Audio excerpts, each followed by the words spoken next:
வடிவம் கொண்டு முன்னாடி பத்தினாரு. அப்படியே ஆட்ட முன்னாடி பத்தி விட்டாரு. பத்தி விட்டுட்டு பின்னாடி வாராரு, கையில கம்ப வச்சுக்கிட்டு கையில பிடிச்சிக்கிட்டே வாராரு. இம்பாய் இம்பாய் இம்பாய் இம்பாய் ஆட்ட பத்துறாங்க. ஆட்ட பத்திட்டு வாராரு. ஆமா. பார்த்தா ராவணன். ஆஹா, அங்க ஒரு தாத்தா இருக்காரு. ஒரு தாத்தா வாராரு. அந்த வாராரு ஒரு தாத்தா. அந்த தாத்தா கிட்ட இந்த பிள்ளையார குடிச்சிட்டு ஆமா முடிக்க வேண்டியதை முடிச்சுட்டு வந்துருவோம் என்று தாத்தா தாத்தா கொஞ்சம் அங்க வாங்கல தாத்தா.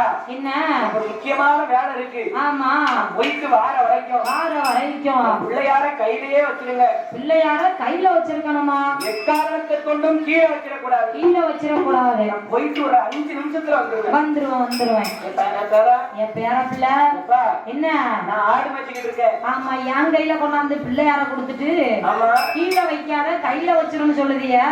எப்ப வருவேன்னு நான் காத்துக்கிட்டு இருக்க முடியுமா? ஆமா, நான் அப்படியே பிள்ளையார கையில புடிச்சிட்டு நின்னோம்னா என் ஆடு பூரா நான் வச்சிருக்கிறது பூரா வெள்ளாடு. அதுதான் செம்மறியாடு மேய்க்கா. ஆமா, செம்மறியாடுனா கூட முத ஆடு எங்க போய் தலையை ஓட்டுதோ அதே மாதிரி பின்னாடி போற அத்தனை ஆடும் தலையை ஓட்டிட்டு போறோம். ஆடு பின்னாடி போனாலும் ஒரே திசையில போயிரும்.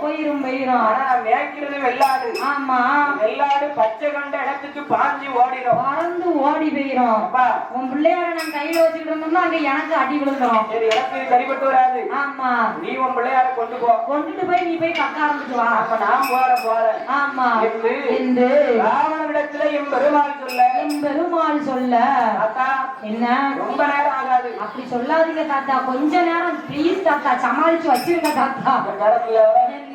உன்னை பார்த்தாலும் பாவமா இருக்கு.